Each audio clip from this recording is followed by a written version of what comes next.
Episode की starting में हम देखते हैं जी वॉन हॉस्पिटल में है और वो बाहर देख रही होती है। जंग सोमिन आते ही खिड़की बंद कर देती है और बोलती है, ठंडी हवा सेहत के लिए अच्छी नहीं है।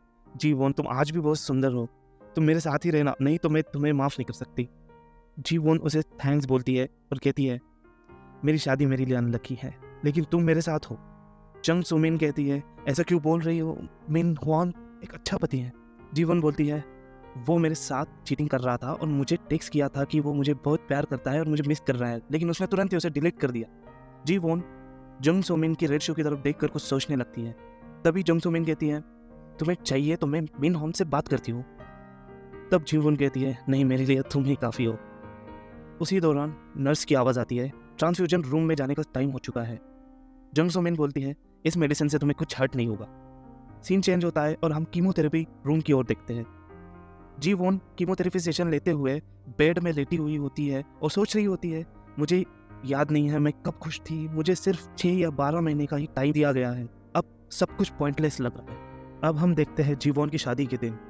सभी लोग जी वॉन की तारीफ कर रहे होते हैं।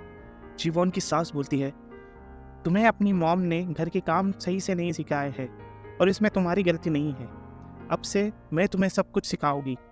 सीन चेंज होता है और हम देखते हैं कि जी वॉन की सास उसे डांट रही होती है।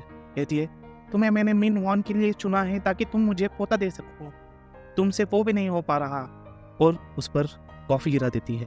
मिन वॉन बोलता है, मैं मेरा जॉब क्विट करता हूँ क्योंकि मुझे स्टॉक मार्केट में फोकस करना है। जी वॉन कहती है, हमारा मंथली लोन पेमेंट का क्या होगा। मिन वॉन उसे डांट कर माँ के पास चला जाता है। यहाँ हमें पता चलता है कि मिन वॉन एक रिस्पॉन्सिबल हस्बैंड है और उसकी मॉम उसे भी सपोर्ट कर रही है इसी चीज़ में।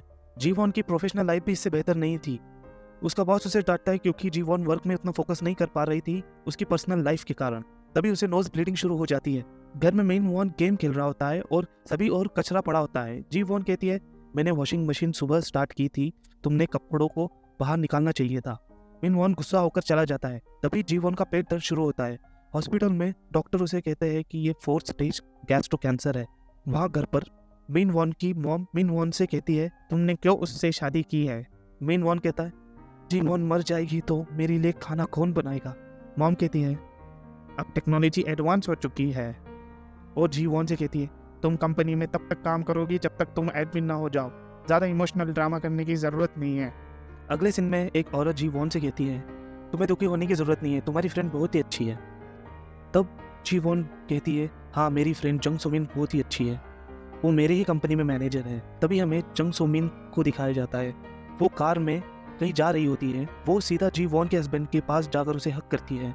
जी वॉन सही थी कि उसका हस्बैंड उसे चीट कर रहा था, लेकिन उसे नहीं पता था कि वो उसकी बेस्ट फ्रेंड सोमिन के साथ है।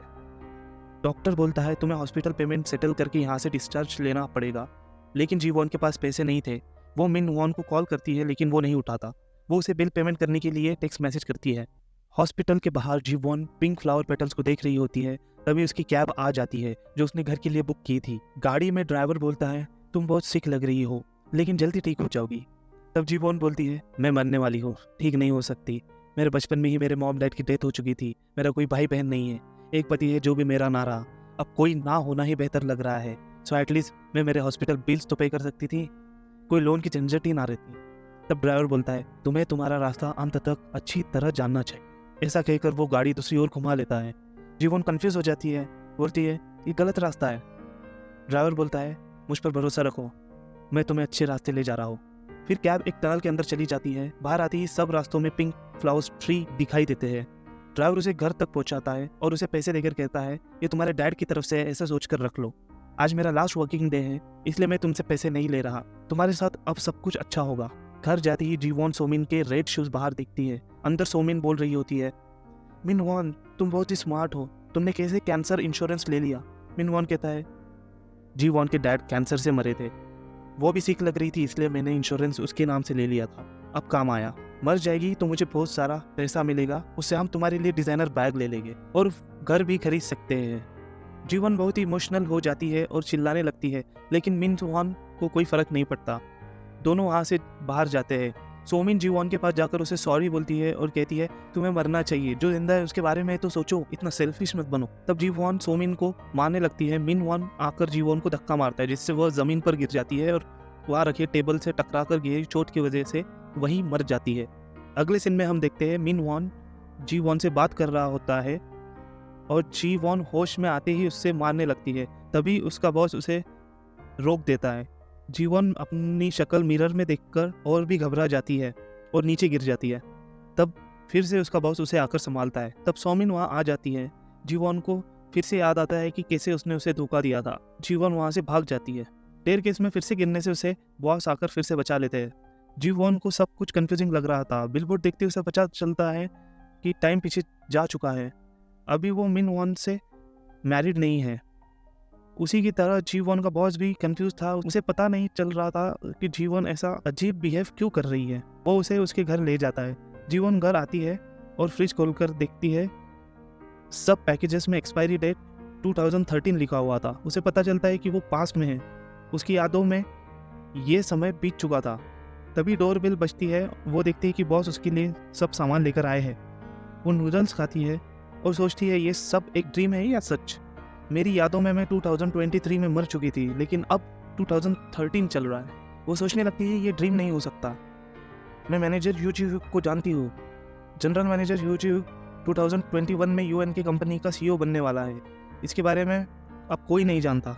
मुझे लगता है मैं टाइम ट्रैवल कर पास्ट में आ चुकी हूँ। जी वॉन को उस ड्राइवर की याद आती है जिसने उसे वही पैसे दिए थे जो जीवन के डैड ने उसे मरने से पहले दिए थे। अब उसे लगने लगा था कि उसके डैड ने ही आकर उसकी लाइफ चेंज की है। वो उन्हें तब नहीं पहचान पाई थी, इसलिए वो अब रो रही थी। मिन वॉन वहाँ आ जाता है और उसे बाहर खाने के लिए ले जाता है। सोमिन भी उसे टेक्स्ट कर रही होती है उसके अचानक से भाग जाने के बारे में। मिन वॉन उसे पूछता है ये सब कैसे हुआ, तुम क्यों मेरे से छुप रही थी, क्या तुम प्रेग्नेंट हो? जी वॉन सोचती है मैं इस पेट दर्द को प्रेगनेंसी सिम्टम समझ रही थी, लेकिन ये तो कैंसर की शुरुआत है। मिन वॉन कहता है तुम इस बच्चे को रख नहीं सकती क्योंकि तुम एक वर्किंग वुमन हो। घर में होम मेकर बन के बैठना अच्छी बात नहीं है। जी वॉन हंसने लगती है क्योंकि उसे अब सब कुछ पता है। वो बोलती है मैं प्रेग्नेंट नहीं हूँ, ये सब कुछ गैस्ट्रिक की वजह से हो रहा था, अब हम ब्रेकअप करते हैं। वो वहाँ से चली जाती है। मिन वॉन उसके पीछे पीछे आ जाता है, उसे रोकने की कोशिश करता है और उस पर हाथ उठाता है। जी वॉन इसकी रिपोर्ट पुलिस में करके घर चली जाती है। मिन वॉन उसे टेक्स्ट भेजता है कि हाथ उठाने के लिए माफ़ करना, इस बार मैं स्टॉक मार्केट में पैसा लगाने वाला हूँ और बहुत सा पैसा कमाऊंगा जिससे हम शादी कर लेंगे। जी वॉन को अब एक आइडिया आता है कि वो कुछ स्टॉक परचेस कर सकती है जो आगे 2023 में प्रॉफिट देगा। वो सोचती है इस बार मैं कुछ भी करके अच्छी लाइफ जीऊंगी। जी वॉन डॉक्टर के पास जाती है चेकअप करवाने। वहाँ उसे पता चलता है कि ये सिर्फ गैस्ट्रिक का प्रॉब्लम है। जी वॉन को लगता है कि अब उसे हेल्दी लाइफ जीना चाहिए। जी वॉन लाइब्रेरी जाकर स्टॉक मार्केट की बुक्स ढूंढने लगती है। वहाँ उसे general manager Yu Jin Hook मिलते हैं। कल के इंसिडेंट के लिए वो सॉरी बोलती है। यू जिन हुक उसे लंच के लिए बुलाते हैं। वहाँ यू जिन हुक को बिना ग्लासेस के देखकर कहती है वो बिना ग्लासेस के बेटर दिखते हैं। यू जिन हुक कहता है तुम सच में जॉब क्विट करके शादी करने का सोच रही थी, क्यों? जी वॉन कहती है हाँ मैं शादी करने के लिए सोच रही थी। तभी जी वॉन को उसकी फ्रेंड सोमिन का कॉल आता है। जी वॉन उस कॉल को रिसीव नहीं करती। अगले सीन में सोमिन सोच रही होती है कि ये मेरा कॉल क्यों नहीं रिसीव कर रही है। कल के इंसिडेंट से यू जिन युग के हाथ में एक स्कार बन गया था। कुछ ऐसा ही स्कार जी वॉन के हाथ में उसकी पिछली लाइफ में था जो अब नहीं था। रेस्टोरेंट के बाहर यू जिन युग बोलता है फैमिली शुरू करना अच्छी बात है, लेकिन उसके लिए जॉब क्विट मत करो। जी वॉन रात में अपना हेल्दी डाइट बना रही होती है। वो सोचती है यू जिन युग एक अच्छा आदमी है। पहले वो उससे बात नहीं कर रही थी क्योंकि वो सोचती थी वो बहुत स्ट्रिक्ट है। नेक्स्ट डे जी वॉन ऑफिस के लिफ्ट के बाहर मिन वॉन को देखती है और उसे अवॉइड करने के लिए स्टेयरकेस से जाती है। ऑफिस में भी मिन वॉन से वह बात नहीं करती। तभी वहाँ सो मिन आ जाती है और कहती है तुम मुझे कॉल क्यों नहीं कर रही हो? जी वॉन कहती है मैं एक सीरीज देख रही थी, एक लड़की कैंसर के लास्ट स्टेज में थी, उसका हस्बैंड और उसकी फ्रेंड अफेयर कर उसे चीट कर रहे होते हैं। वो सुनकर सोमिन कहती है वो बहुत ही बुरी फ्रेंड है। तब जी वॉन को उसका मैनेजर बुलाता है।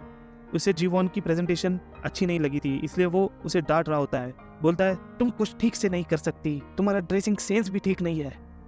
यंग शादीशुदा है इसलिए वो वैसा ड्रेस पहनती है, तुम उससे भी गंदी तरह से ड्रेसिंग करके ऑफिस आती हो। मिस यंग मैनेजर के बुलाने पर कॉफी कप लेकर आती है और टेबल पर रखकर जल्दी से चली जाती है। पिछली बार कॉफी कप को बचाने के लिए जी वॉन को अपने पैर पर चोट लगी थी।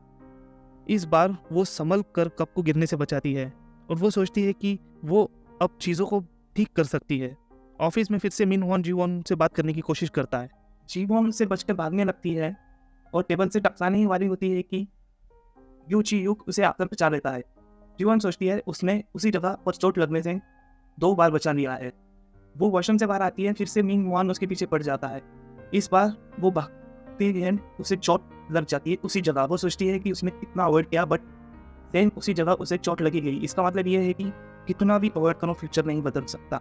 वो उसकी सोच को वहीं रोक देती है। मिंग वान उसे टेक्स्ट करता है, मैंने तुम्हारे लिए रोजेंटल शेयर्स सेल किए हैं, ठीक है ये टेक्नोलॉजीज अच्छा करेगा तो मुझे रिग्रेट नहीं होगा।